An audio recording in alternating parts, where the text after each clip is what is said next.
Broadcasting from Silicon Valley, California, this is Conversations with Jennylyn.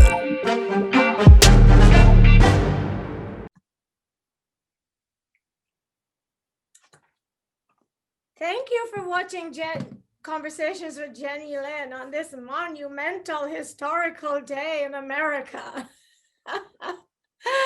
It's November 3rd. And so this morning, I welcome my guest, Steve Leeds, University of Texas Life Transformation Coach, mentor, entrepreneur, and he will tell us the rest.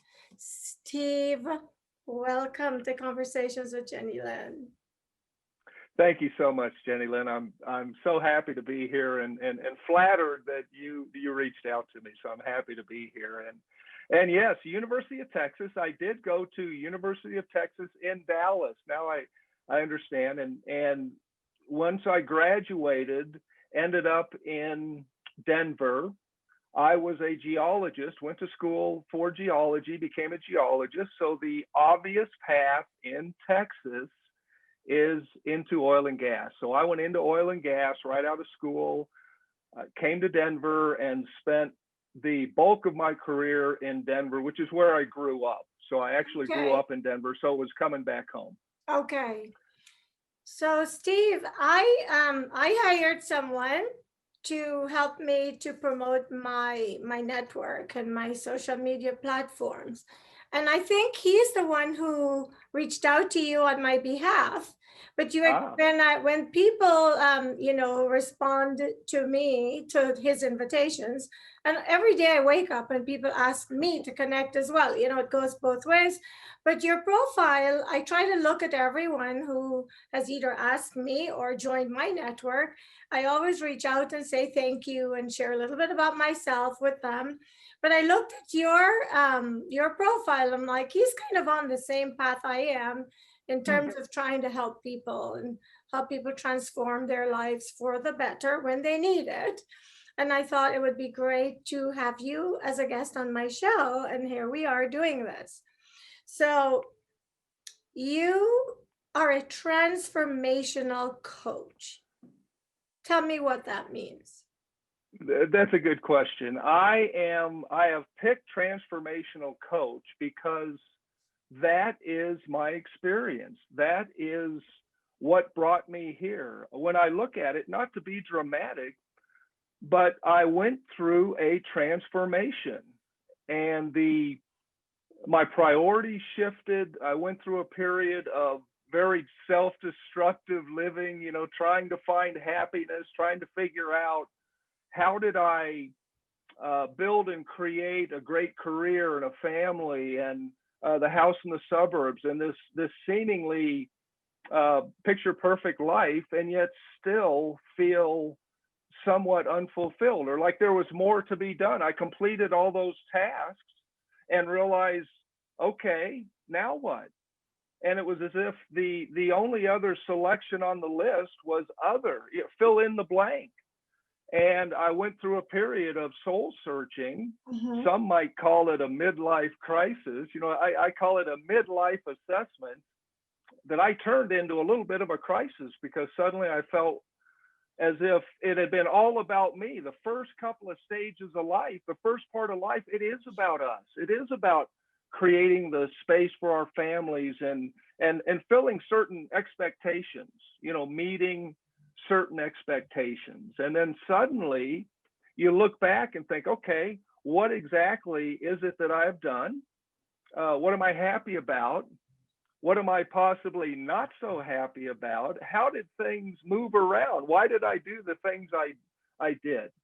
And it becomes that point for me, Jennylyn, that you just touched on, the desire, almost the need. It's almost a need to give back, to help others, to take your story, our unique stories, and create good from that. I've often wondered if it's just a way to kind of justify the mess, make it, okay, now I did all this. My journey was a mix of all of this. So now I want to turn that into something and do good, so I can feel like, oh, okay, so at least there was a reason I made those decisions. Now I can mix it into something and take it forward and maybe help one person. I think you had mentioned in a podcast or a post about all I want to do is help one person today. I even say this week, if I can help 50 people this year, wow, I got a few years left, so I think I'm good. I think I can. What a legacy, right? What a legacy. What a legacy. What a legacy. And being a scientist, when you do the math on that, 1 becomes 2, become 4, become 8. And so I can get a little crazy with it. Exactly. So what was that pivotal moment in your life, you think, when this all changed? Because you mentioned self-destruction earlier in this conversation. And usually it's from there, like you say, something has to die first before it can be reborn. If you take a seed, it looks all shriveled up like it's no good. But if you put it in the soil and it has water and light, photosynthesis occurs, you discover it's not dead at all. So usually we go through those places that pivots us into either a better direction or down the slippery slope. Exactly. What was it for you? Well, that's such a great question. And it's been such a look back. I mean, honestly, that's part of how I turned to coaching, was to try to I read somewhere the deep dive. We're doing this deep dive. I'm trying to understand, wow, what brought me to that point? And I assume that'll be a lifelong class. That'll be a lifelong class that I will continue, but I continue to get better. And for me, it was just that moment of feeling as if I was accomplished.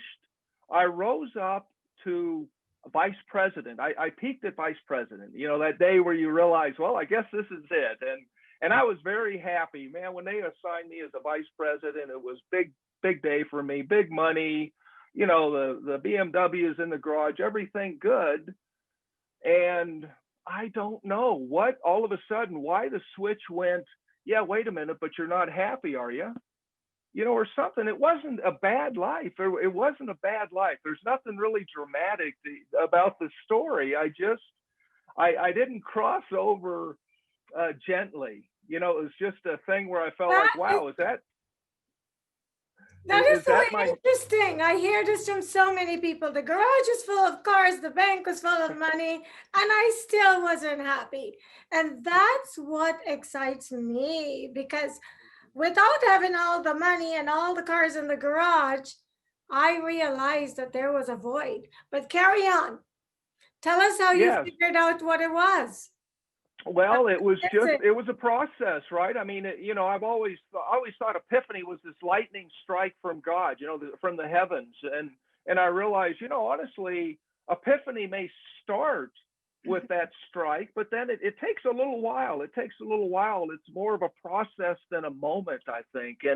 And so being a dramatic person, which I am a little bit, I can be, I looked at everything. I started questioning everything and trying to figure out where's my happiness here? Where's my happiness here? Because I got 20, 30 years to go. It's not like we kind of characterize sometimes as way back when, you retired. That was kind of get the casket ready time, and now we're healthy. We're living to 80. Sean Connery, 90 years old, pretty good looking guy, And so I thought, wow, now what do I do? I have my story. I have my toolkit of my story, so I can take my story and wander down and tell my story and see if I can help others from on their path, on their journey.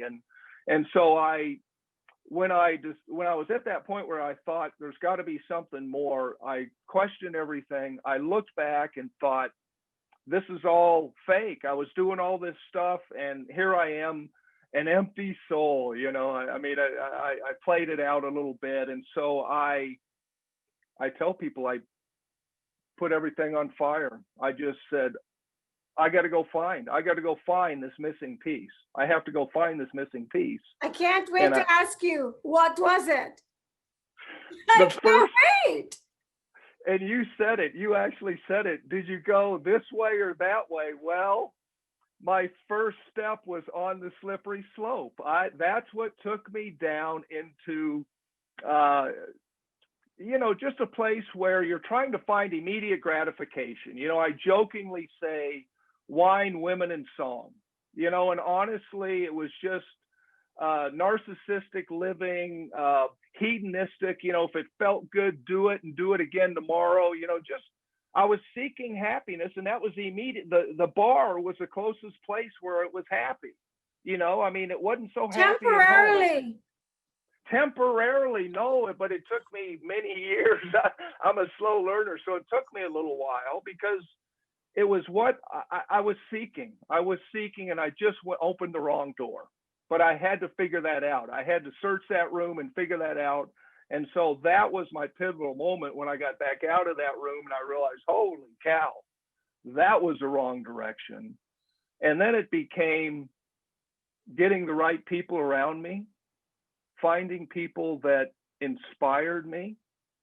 And it was practically dumb luck. When everything blew up, I landed in this spot surrounded by people that were amazing influences on me.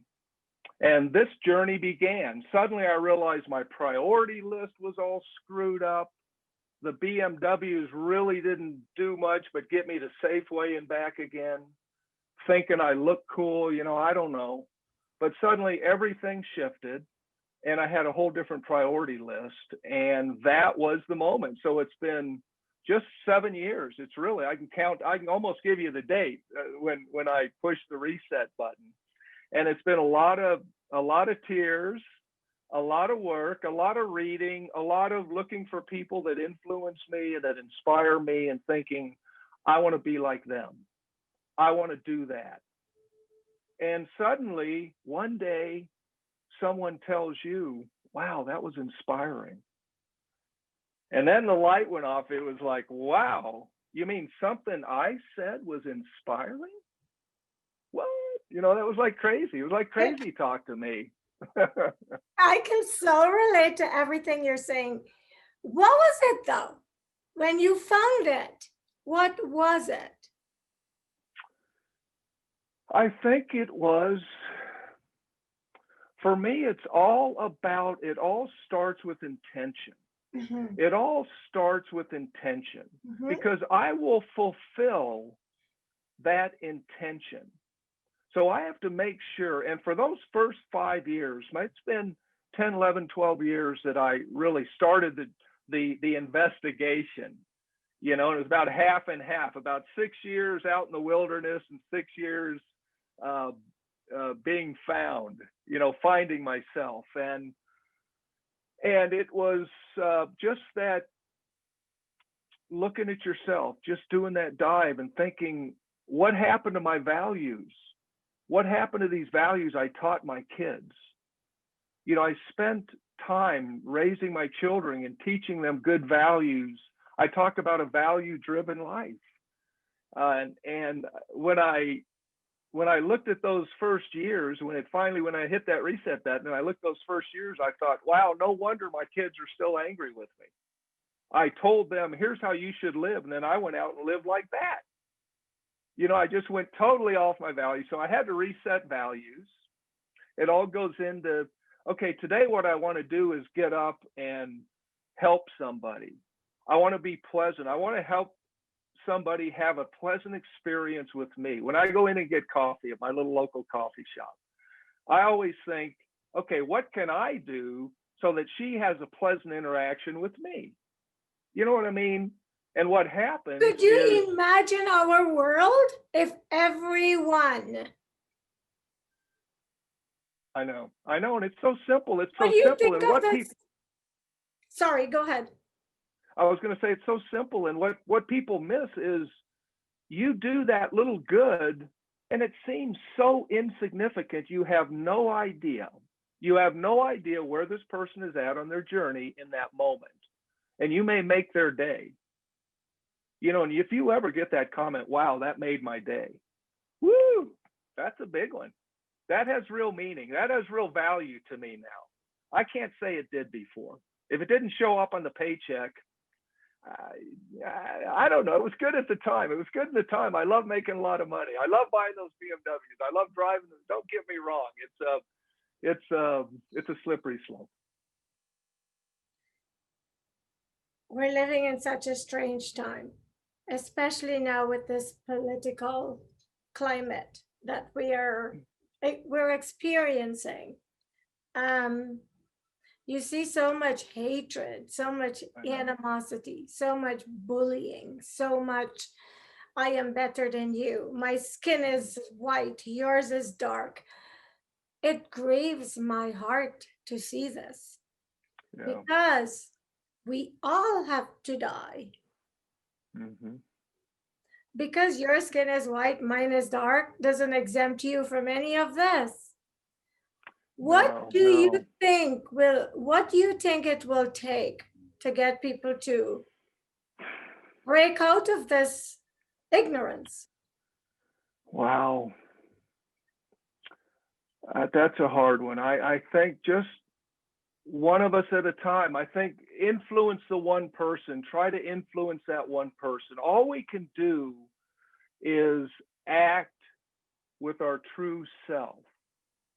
You know, I think it's years ago, I was in a certain program and they talked about attraction, not promotion. You know, be the person that attracts people that are looking to be inspired. I don't know what else we can do. It's so hard to change someone else's heart. You know, that's the thing. And that's the worrisome thing is, I don't care who's in office. Is this person really in their heart of hearts? Is that evil? Wow. I think you may give credence or you may give permission of sorts. I mean, I think that's the concern. But wow, I'm not sure how you impact evil. You know, I think you just have to do what we're doing. Do this. We just have to do this. And I think that our positivity will grow and it's infectious and it's so much more pleasant being surrounded by people like us, if you will. I get that a lot. Wow, you're so positive. I can tell people love that positivity. They crave some positivity right now. And what you can do, and you feel it, I can tell you have it, that this is genuine. This is the real deal. I don't fully understand it. You know, I'm still trying to figure that out. Being this geologist, pseudoscience guy, I'm trying to put it all together, and it doesn't all match up necessarily. But all I can say is, wow, I'm pretty happy. I'm pretty happy right now. So and I wanted exactly. So we just need to pass that on. We need to exemplify that and pass it on, and learn. What grieves me is how many evil people have this camouflage, you know, they appear like they're so nice and they carry a Bible, they do a lot of phony things in the light, but in the dark, they do something else. And what I've come to realize is you pray for those people and you show those people kindness because when I have sat and analyzed it and tried to understand it, because I'm not wired that way, so I don't default to that kind of behavior, what I've realized is that hurting people hurt people. Exactly. And so what we need to do is send all these angry people as much as we can. When I experience them, I just send them love. Yeah, I think you're exactly right. And I think that's the greatest thing we can send. Honestly, that's the greatest thing we can send. And we just need more of it. We just need to cultivate and understand that there's a lot of us around, and you've given us the opportunity to join together in a virtual community. You know, that's the beauty of LinkedIn. We alluded to Facebook, and I'm totally with you on Facebook. I couldn't stand it. I got off, and then because of this business, I was convinced to get back on. I can't wait to get off again. I can't stand it. It's just a den of negativity and all this stuff. Animosity, hatred, and it's sad because people don't know what you miss with diversity. I am enmeshed in the South American community. they've taken Really? me in. Yes, What are I you live, doing there? I'm from South America. seriously. I was No, I born, live I was born on the tip top of South America in a Colombia. country called Guyana, where Jim Oh, you're Jones fed kidding. everybody with Kool-Aid. That's where I was Wow. born. I'll be darned how interesting that is. No, I'm surrounded by Venezuela and Colombia. I have all Venezuelans in Colombia, and I'm with a Venezuelan woman, and so family. When we got together, she said, if you get together with me, you're really going to have to love my family. And I had no idea at the time, That's so but cute. it's so fantastic. It's so fantastic, and the food, the experiences, the just everything is better with diversity. It just makes us all richer, and that's what these people, that's what they're missing. They're missing that piece. So, Well, I'm wired that way. So there's nothing I can do about it. I've got so many different bloodlines that what do I do? And also, I feel that I have learned very early in my life, I've loved the people, all types of people. And I have said on my show, you will hear the psychics, you will hear the professors, you will hear the doctors, you will hear the vets. This show is not, it's my show. And I have conversations with people. I'm not ABC, NBC, or any of these big networks. I just want to have a show where I can have conversations with people, all types of people, all ethnicities, religions. I don't care who you are. You are a person, you deserve a place on the planet, you deserve respect, wow, you deserve love, and you're going to get that from Jennylyn. wow. I am That's not, I have no judgments. that's so fantastic. That's so fantastic, and I so love it. And I am 100% with you on that. I mean, that's how I ended up in sales. That's how I ended up in sales and business development. You realize everybody is interesting. Everybody's got something that is interesting in their story. Go find it. Go find in them what you find interesting. Exactly. And that's why I do this. And that's why I wanted to talk to you. When I asked you to come on my show, you seemed perplexed that I was asking you. I'm like, why wouldn't I have you on my show? Because it's not a show just for prime ministers, and it's for everyone. And if you look at my shows, I'm sure people look at the material I bring and they go, she's all over the place. What's she doing? Well, that's what I'm doing. I'm having conversations with everybody because who wants to.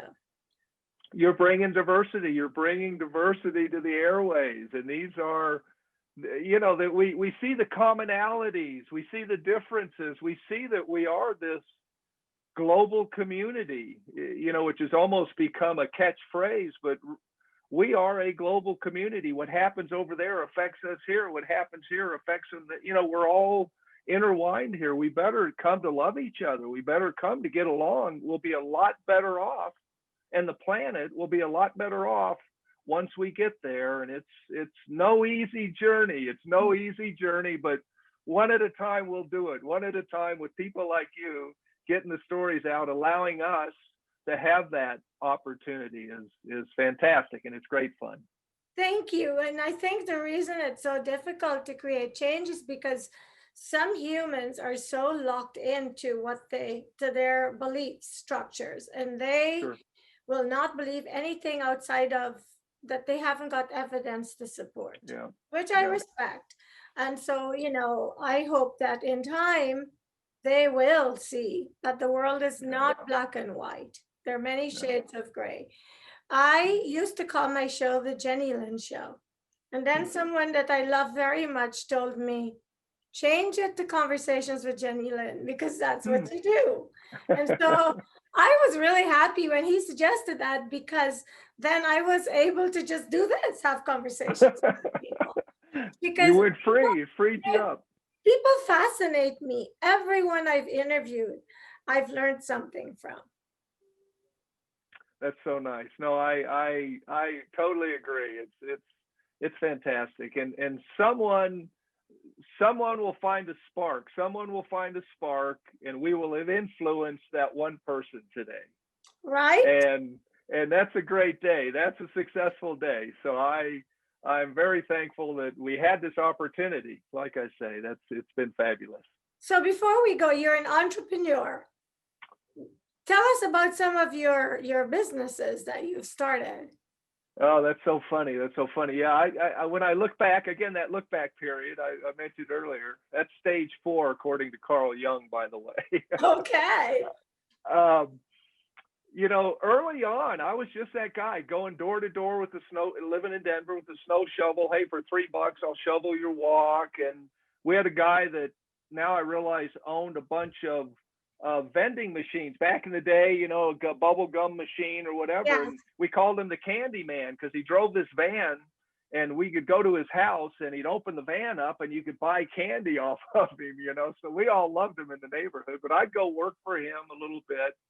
And then when I got my first job out of college, and this was in Dallas, this was in fact in Dallas, the company I worked for was a large, in its field, a large public company, and they had hats, you know, name brand hats, caps that we would give away and to customers and so forth. And I met a buddy in college whose family owned a cap manufacturing company or plant. Yeah, exactly. And so we partied together. We were buddies. And he said, hey, we'll sell you the caps cheap, wholesale, and you can go sell them retail. So that's when I started Leeds Enterprises. That was my very first venture at 22. I had a total of 1 sale. I did sell to Core Lab. Whoop, I shouldn't probably say that, but the company I worked for, I sold, you know, made a few $1,000s on 1 sale, and, you know, made a feeble attempt for some other sales, but that was it. So that was the first one. And then mid-career, once I got to Denver, I did find an opportunity. I had an opportunity to start a small laboratory, a technical laboratory, similar to the company that I had been working for. Mm-hmm. They pulled out of Denver, so I quit and started precision core analysis. You know, no Leeds name in that one. But I started another little company there and ran it for 10 years. And then that same company wanted to come back into Denver. So they came in and bought me out. And I went back to work for them. And that was that vice president position at that point. And then finally, the third time is Leeds Group. Right now I'm running Leeds Group, and we've morphed a little bit. We started it back at that reset point I mentioned earlier, about 6-7 years ago. I started Leeds Group, and it was a collective of companies, small companies, none of which had salesmen. They just all were mom and pop, sold by word of mouth. And so I came in and collected about 6 of them and said, hey, if you'll each pay a little bit, I'll be the salesman for the 6 of you. And so that's how Leeds Group started out. And we had events, we would host events in their name and try to create sales for them. It was marginally successful. You know, the industry from 2014 until now, and worse now, it's just been on a slide. And so they were already desperate. They were sort of already on the skid.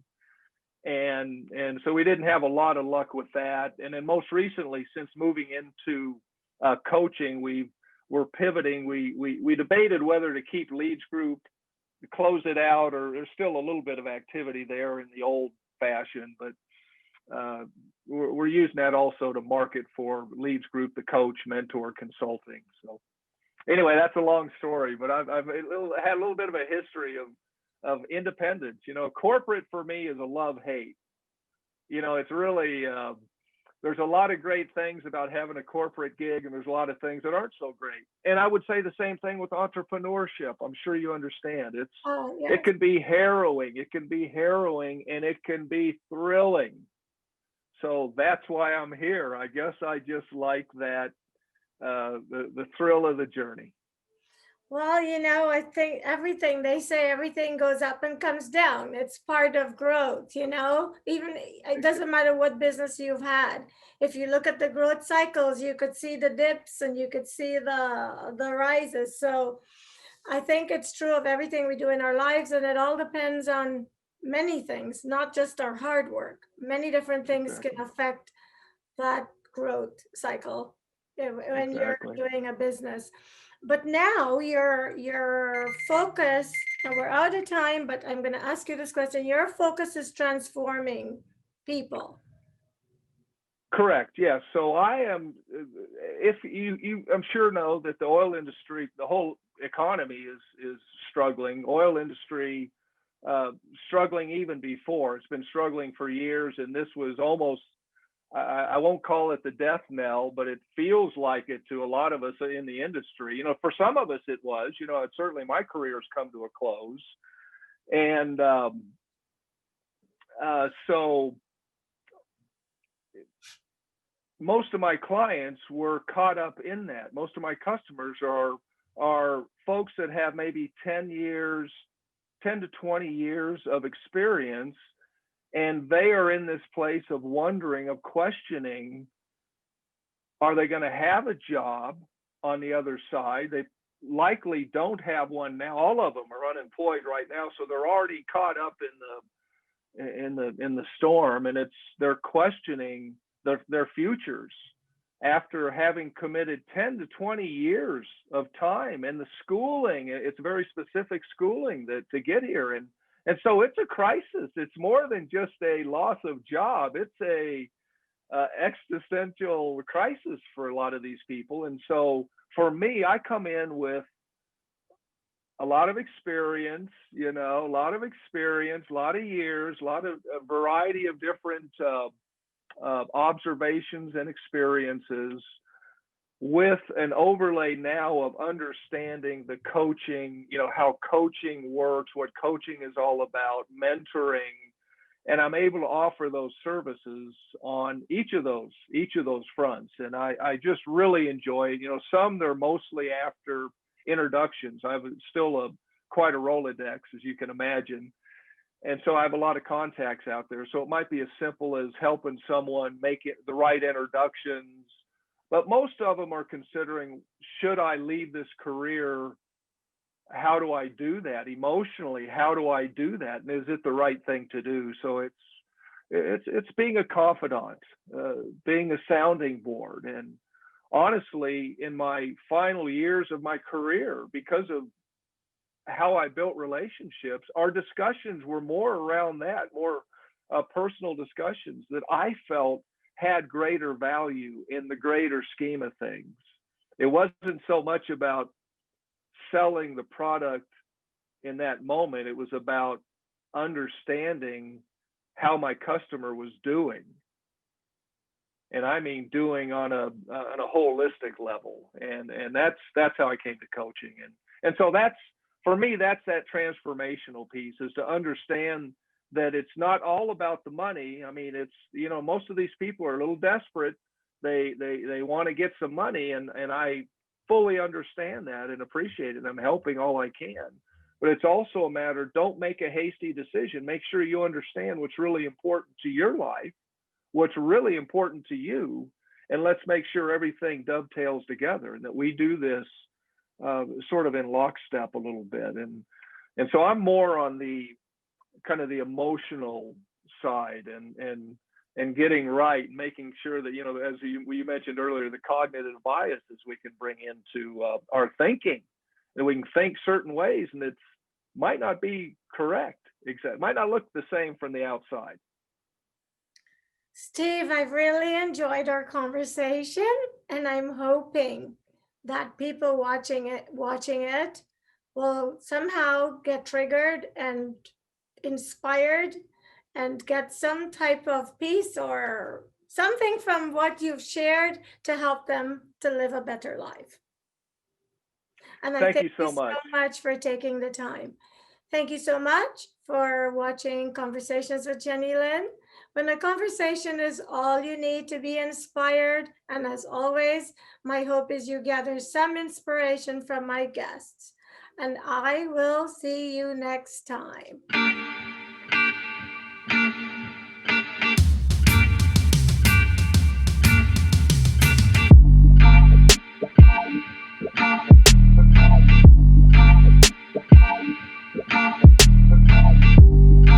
Broadcasting from Silicon Valley, California, this is Conversations with Jennylyn.